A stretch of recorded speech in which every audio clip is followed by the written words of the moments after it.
Hello, ladies and gents. Welcome back to Chaos TV's live coverage of the EUS Challenger Series number 9, as we now reside at. This is the second best of 3 of today, the quarter-final matchup, seeing Reason Gaming, formerly known as Benched Gaming, up against eSuba. Early action, actually, as Luigi has been caught out here from the door binding. He is going to be going down, and Nami picks up the first blood. And I think you had something similar happen to you, Pulse, in the first game. Action right from the very beginning.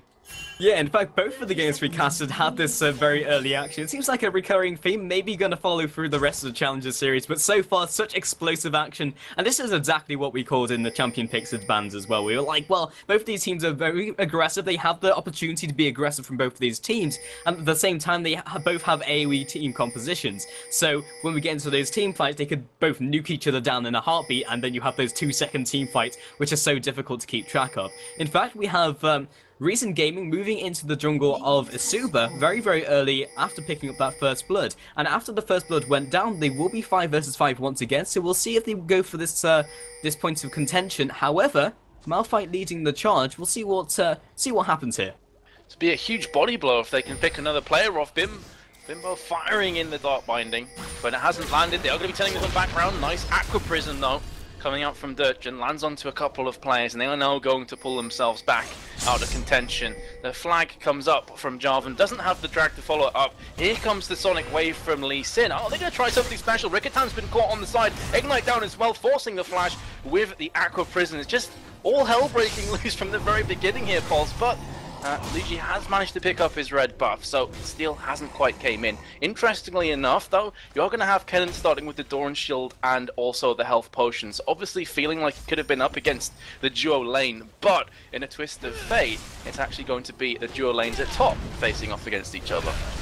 Yeah, so what we saw right there from Herden was he popped the teleport, and they may have even been going for the duo bot lane going down with Caitlyn, and they were looking for that swap up to happen, instigated by Reason Gaming. But the fact that they went for that invade may have slightly backfired, because it forced Malphite to go into the top, and that was fair enough, but it also forced the duo lane to be up there as well. So it was like, well, okay, they put down Ken, he revealed his face to get the CS, and then they just put Malphite down there because of teleport. So even if they weren't going to do that from the start anyway, it allowed them and gave them time to react to that swap up, and that might have hurt Reason Gaming. Yeah, definitely. So Ricketan is rocking the Ghost Bride Morgana, which I know you personally love, Pulse. Yes, indeed. Do you actually have the skin yourself? I don't think you're a Morgana player, are you? Not at all, but I'm going to hold that thought for a second because Ku has found himself caught in the jungle. Bimbo coming from the side as well, rocking that skin. And Herden from the side as well will be locked up. Tormentator goes down, Mozilla from the bot lane as well. Ricketan comes in with Command Protect. Body blocks the Sonic Wave, so he can't follow up onto Jarvan, and honestly, if he didn't body block, that would have 100% landed. More aggression coming out. Herden will be found out by that ward. Ku's still aggressing onto this with the help of Mozilla and Bimbo 8 over the wall as well. I will see if they do try and smite this away, but this is a 2 versus 3 situation. Oriana's making sure he gets the farm. Ku picks that one up with a nice resonating strike. We'll see if Herden gets out of here with his life. And Nuki, however, finds himself caught. The Sonic Wave comes down, and there's the Tempest coming in from Ku. Wow. Talk about strange places to recall, Pulse. When you're on low health and you know there is a double buff Lee Sin just kind of sharking his way around the area. I'm very surprised that Luigi went for the recall there, honestly, and he paid with it for his life. So now Lee Sin is just that much stronger, going back to pick up his own red buff, takes the red from Jarvan. And he is going to escalate towards level 6 very, very quickly here, Pulse. Have the Dragon's Rage and just be more of a presence on the map.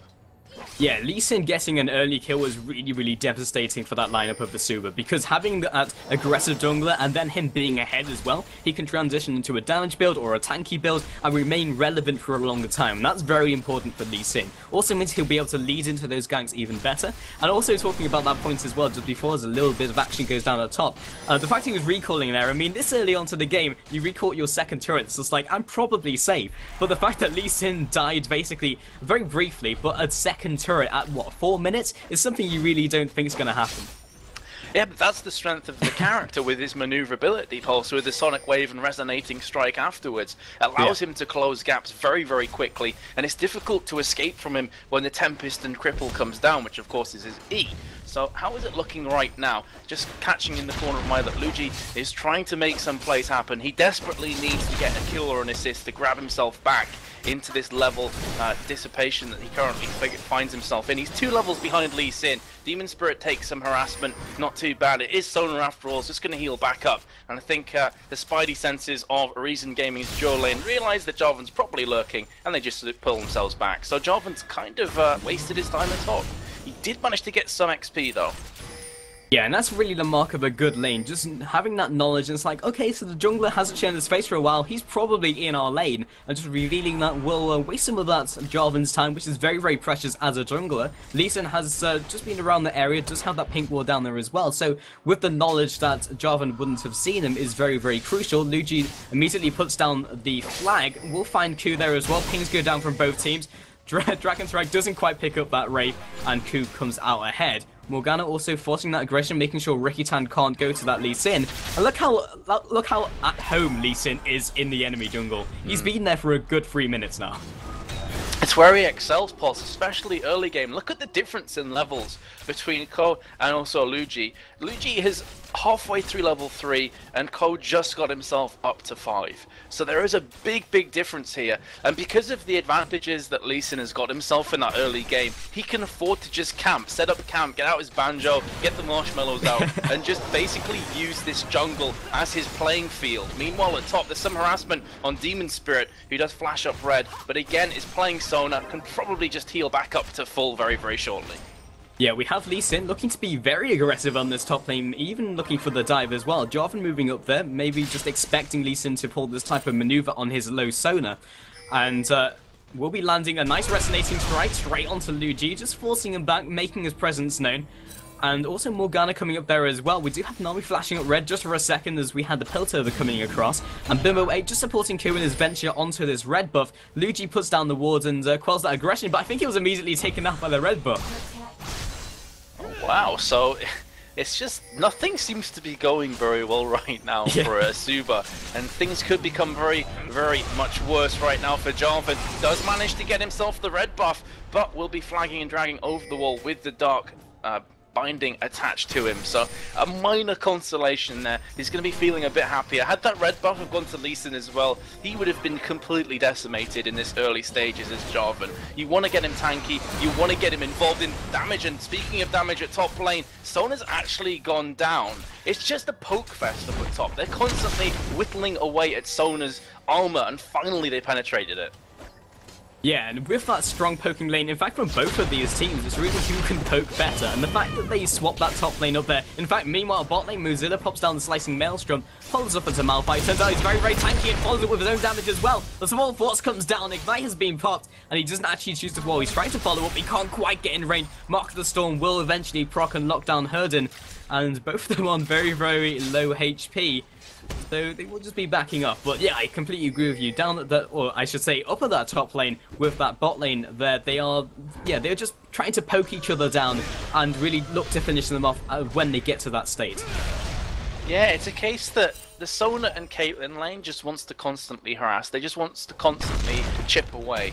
Whereas there's more hard engage coming in from Reason Gaming. You've got the Aqua Prison coming down, the Piercing Arrow, and also the Hail of Arrows afterwards. Is suddenly a lot of burst damage. And it just appears to me Demon Spirit is being caught out just a bit too often. However, they are now up at level 6, and this is where big things can happen.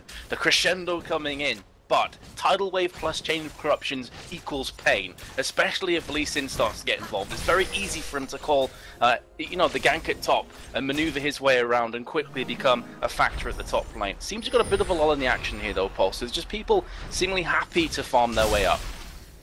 Yeah, at the moment, Reason Gaming are, you know, decent ways ahead, but Lee Sin still needs to keep up the pressure, because if as soon as he starts not doing things, then his team falls behind, because Lee Sin needs to be that aggressive early jungler. We saw the plays coming out, and we saw how aggressive he was at the red buff as well. That was really good from Jarvan, stealing that away from him within his own jungle, relieving some of that pressure, and in turn, that's relieved pressure from his mid lane, his top lane as well, and even his bot lane, forcing Lee Sin to play a more passive role and just farm up the jungle a bit, but it just takes one good gank to get him rolling again. Gotta say though, top lane, I had a quick glance at the CS differential. Varus is nearly 20 ahead.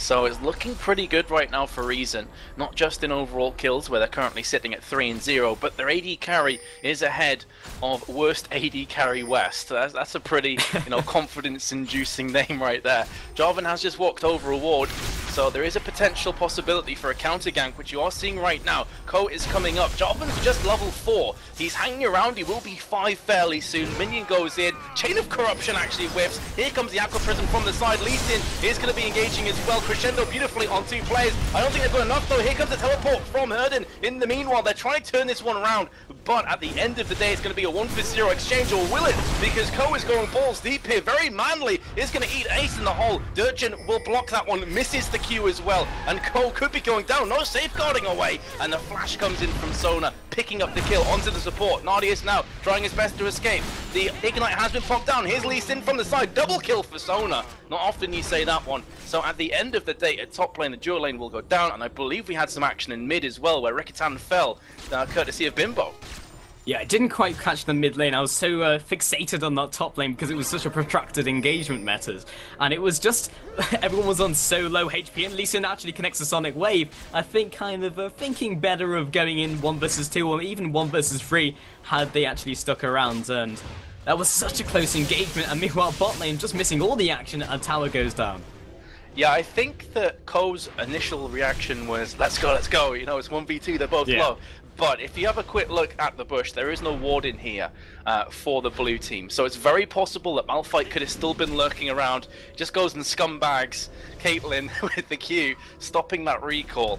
And is going to be pulling into the jungle right now. There is a ward down there, so he knows that nobody is hiding around this vicinity. But at the end of all of that action, now we can catch some breath. Still, Reason Gaming are well and truly on top, 5-2, and find themselves about 3k gold ahead as well. And they have the map presence advantage in the sense they did take down the bot tower.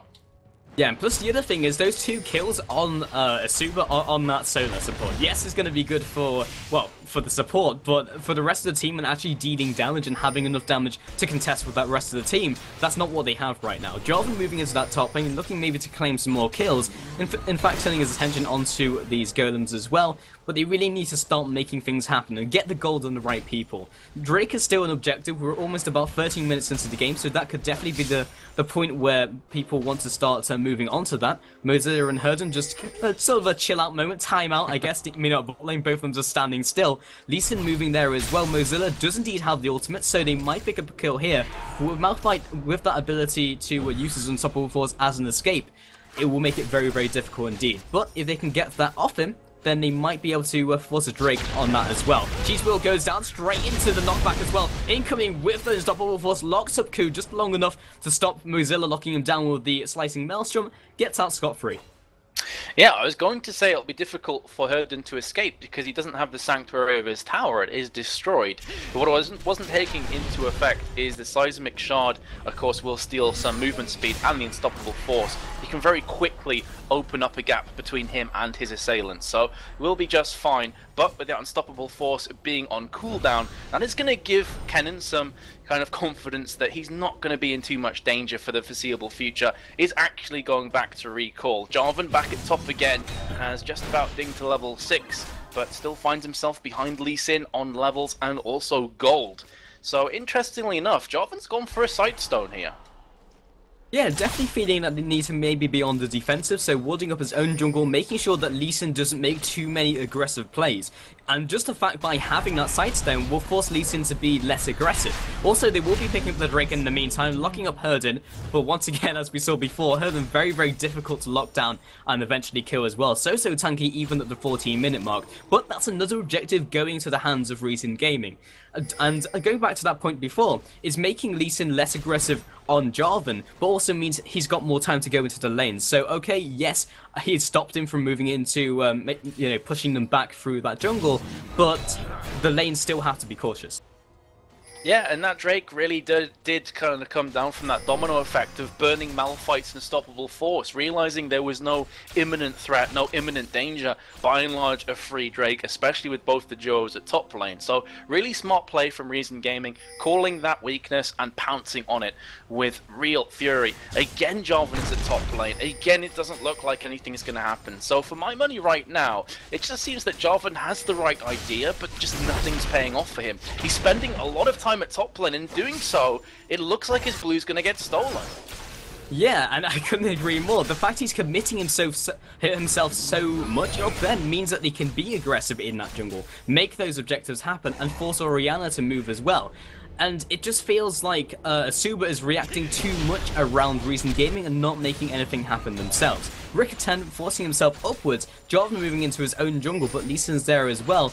Will we see the clash of the junglers? Level 8 versus level 6. Luigi will see Ku, but Ku doesn't see him in return. And I've got to ask you, Metas, if you were in eSuba's position right now, what would you be thinking? Would you be maybe thinking you need to swap our playstyle, or maybe just force a team fight and see how it goes? It's a really tough one, Pulse, because you got to say they are well and truly behind right now. Maybe it's a case of just turtling in. But as we said before, one of the detriments of having this all-in wombo combo shake and bake combination is if you fall behind, it's very difficult to claw your way back up. There's not a lot of room for these skirmish wins where it's 1v1s, 2v2s, because you're all dependent on your ultimates. When your ultimates are down, the enemy is going to exploit that weakness, as we saw on Drake at bot lane. So, in short, Pulse, I really don't know. Jarvan's came top again, and thus far, nothing's paid off. Chain of Corruption's going to hold everyone in place. Here he comes from the side. That is a beautiful, beautiful Aqua Prism, instantly from Nami, onto the teleported ward. Really, really nice place. That's burnt the teleport. That's 4 players at top, and now Morgana and Kennen are just going to push through this mid. Honestly, everything eSuba's doing right now is backfiring. Yeah, Lee Sin coming up there as well, maybe even to protect this 4 versus 3. They won't be able to fight this. In fact, the Someone Lost comes down straight onto Narnia, so you completely split from his teammates. Now goes down, body blocked immediately by Dirtgen. Luigi on the front lines as well, got locked up, and we've got the piercing arrow picking up that immediately. Ku comes in on the front lines once again. Perfect Dance X Revolution coming in from Solar, but meanwhile Mozilla comes in as well. Slicing Maelstrom comes out. Will he be able to lock up the rest of the team? But the Dog Binding comes in. Worst carry, worst AD carry, West immediately drops, and Demon gets locked up and immediately taken down with one of those auto attacks coming in from Bimbo 8. And as you said, Matters completely backfiring. I said this in Champion Select. This combination needs every single ultimate landing conjunction with each other. It needs to be systematic. We had Unstoppable Force, then the Cataclysm afterwards, and then the Sona ult was used as a defensive mechanism.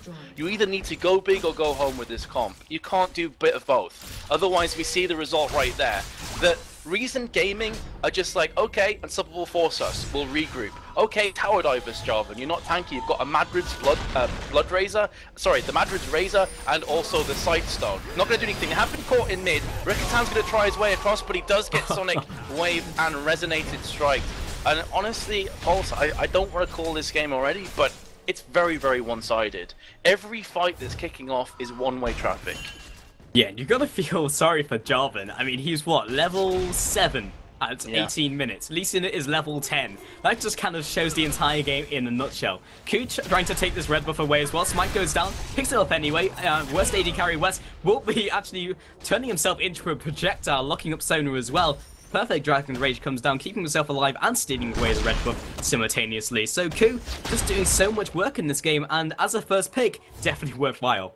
No, you can completely understand and see why they've gone for the Lee Sin, who has just been doing a phenomenal job. As you say, it doesn't make for nice reading if you're an eSuba fan or if you're Luigi right now. 0-5 level 7 is painful. It's just been one of those games in jungle which you want to forget in a hurry. And I hope that from eSuba's perspective, of course, this is a best of 3 format. They can shake themselves down, maybe just pick a combination that works better for them in the future, and just try and bring this into that all-important game 3. That is, of course, assuming this game does go into the hands of Reason Gaming. We have seen bigger throws from this position, Pulse, but it's going to take a monumental Herculean throw to lose this game from this point. Yeah, I mean, we were talking before about the shake and bake combination, and while it's delicious, I mean, eSuba just need the perfect opportunity to lock them up, maybe underneath one of their turrets, and maybe we'll have Reason Gaming being a little bit too aggressive and then just locking themselves up underneath a turret. But at the same time, Black Shield should basically keep anyone safe. And if someone focuses that target, that's a lot of shield to break through. So really it's really just looking at eSuba and seeing if they can react to Reason Gaming. And this is the worst thing for the combo that eSuba is running. If you fall behind, it's extremely difficult to claw yourself back in. It's going to have to be that perfect engage when somebody's split pushing. So maybe when Kennen's at bot lane and you have that juicy kind of front lines not available for Reason Gaming, that might be when eSuba decide to go in all in every single ultimate on top of one another. But the problem right now is that with Lee Sin being such a presence in the jungle, like he is diving behind Rikatan and just constantly being a thorn in the side and a pain in the backside, it's very difficult for eSuba to maneuver themselves in a position where they can go all in. Now Mozilla's been caught out, Shockwave on top of that, and the Unstoppable Force. Kennen will be falling very quickly. Dragon's Rage knocking Sona through. This could be the beginning of some of a comeback. Double kill from Herden. Ace in the hole coming out will land on the backside of Bimbo, who's very tanky. Tidal Wave, however, will push everybody backwards. Can they turn this one back around? Got the Dark Shield and also the Soul Shackles from Bimbo flashing, actually missing on the crescendo. That was beautiful play, and now they are turning this one back round. That's a double kill for Varus, soon to be a triple kill. Can he go one better as the Chain of Corruptions procs on Demon Spirit, forcing the flash from Dirtgen? He has got the E used over the Blessing, and the Aqua Prism comes in, not going to be landing, and actually could be a dead Dirtgen from the Ignite ticking down, just about surviving. But there we had it, Pulse. Looked like a sensational opening for eSuba, and then suddenly out of nowhere, Ghost Bride Morgana strikes with Varus. Yeah, I mean, if you recall to the very start of the Champion Select metas, we said, well, eSuba has a really good initiate composition, but on the flip side, Reason Gaming has an extremely good counter initiate, and that's exactly what we saw there. Even with them being on the back foot, they completely turned it, and it was the Chains of Corruption locking up 4 people, and in fact forcing them back as well. So it made eSuba force themselves back, because otherwise they'd be locked down and immediately swept up by Nardius, who instead picked them up anyway, because he just does so much damage. Picking up the Blaze of the Rune King on top of his Infinity Edge, looking so strong. It was a beautiful juke as well from Bimbo. He flashed out of crescendo, anticipating that it was coming through. That allowed him to get the Soul Shackle to land on 2 or 3 players, I believe, and then the Chain of Corruptions did the same. It was just really nice synergy between the AP and AD carry of Nardius and Bimbo. Like you said, Pulse, hit the nail on the head. The counter initiate from Reason Gaming was just perfectly executed. It looked at the very beginning like eSuba were going to mount a big comeback. They were going to get the ace or get 3 or 4 players. Mozilla's actually been caught out of position here. He doesn't have himself the Zhonya's Hourglass just yet. Does have the components for it. Just 500 gold needed. But in actual fact, eSuba aren't going to be following up on that one. So Kennen will just be tanking like a boss and pulling himself back. Yeah, I think it was really after the ace and the whole damage came down, and then he realized actually Kennen's quite tanky, we'll just pull on ourselves back. Because the damage coming in from Jarvan was nothing short of embarrassing. It was like maybe 15 damage at a time. It's like, actually, I'm just going to stop attacking you. And now moving on to this Drake, it looks like we are going to have eSuba reacting to this, and I'm not even sure if they can, but saying that, Flag and Drag comes down, lands onto Dirtgen, looking for the Command Protector, lock someone up straight into that Shockwave, but landing just on the support is not what you want from one of those game-changing ultimates. Coup over the wall, finds himself in that Drake pit, getting himself to safety very easily, and I'm not sure if I like this meta, eSuba being a little bit too aggressive, and I think they realize that as well. Yeah, there's a lot of barking, but not a lot of biting right now from eSuba. They're trying to puff their chests out and beat on it like a gorilla, but they're just looking like a bit of a chimp at this point in time. And I think that Reason Gaming realize this. They're like, guys, we are much stronger right now. We have more AoE damage, we have more sustained damage, which is something that eSuba sorely lacked. And that's the reason eSuba just didn't go back in again. I was going to say that, you know, Herden and Morgana were out of position, but that's not taking into account that Herden's teleport was off cooldown, was available. However, they just weren't fancying it. And that's smart play, Pulse. When you're behind, the last thing you want to do is just go all in for a Drake. Drake. Drake is not a game-changing objective. It's not going to lose you the game if you give Drake the other team. Here comes Lucci from the side. Look at how squishy he is, though. And the ultis are whipping left, right, and center. There's an unstoppable force, however, but here comes the counter-initiate. Varus is on full HP. Bimbo was on full HP before he took a few shots, but now the Varus train, the pain train, is rolling down the tracks. That's going to be a 4-for-1 exchange. Again, Kennen will be falling, but he does not care because he went down for a good use. And here comes Nardius from the side, thinking about picking up the ace, not able to do so. But again, the damage has been done, Pulse. 4-for-1 trade. Yeah, that couldn't have gone really better for Reason Gaming, because they're definitely far ahead, and we did have eSuba in the potential position to come back into it, but I think you hit the nail on the head, Messers. Ultimate whiffing left, right, and center. Even with the Cataclysm, he got blown up in the blink of an eye, and then the Ultimates weren't able to land on top of each other, even though he landed a pretty good Cataclysm, and you can see they're definitely demoralized. I think that's how to put that last team fight, because they weren't on point. It wasn't a crisp Ultimate coming from all of these players, and while they haven't pushed it in for the win, you only have to feel every team fight subsequent to this one may even go the same. It's definitely on the cards, isn't it? Because it's one of those combinations as well from eSuba that even if they do land all of their ultis on top of one another, it still has to be on Varus or Morgana. Kennen is going to have himself a Zhonya's Hourglass already built. So does Morgana, actually, so scratch that. Even if it's on Morgana, she's going to be fine. Black Shield followed by Zhonya's Hourglass, a big deal. She's going to come back out there with a big grin on her face and Soul Shackles to follow up. So it has to all be on Varus. So far, Varus Nardius has been positioning himself beautifully at the back of the fight. It's not possible to jump on top of him. In doing so, you're cutting through a Slicing Maelstrom, you're cutting through a Soul Shackles, and you're also forced to surf along a Tidal Wave. It's not looking good from eSuba. It's going to take something monumental for them to engage at the pixel-perfect position, and even then, if they do blow up Nardius in a heartbeat, there's so many other threats on the table for them to consider.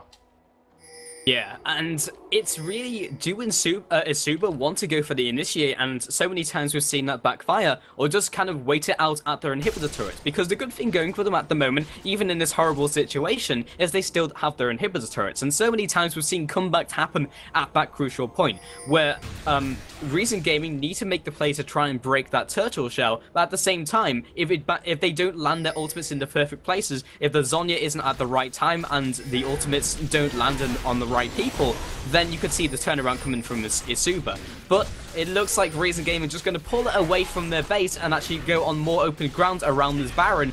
Yes, they'll have reduced magic resistance or take more damage from it, but Ku now aggressing onto Rikitan, jumps to a minion. Can he land the Dragon Rage in the right direction? Looking for it. Demon Spirit on the side as well. Mozilla actually pushes it back to the rest of his team, but Mozilla with the ultimate lands on Jarvan, nuke down in a second. Herden coming from the side, locking up that back line off that bot lane, and now Demon Spirit dropping very low himself, but the entire team of eSuba is so split up.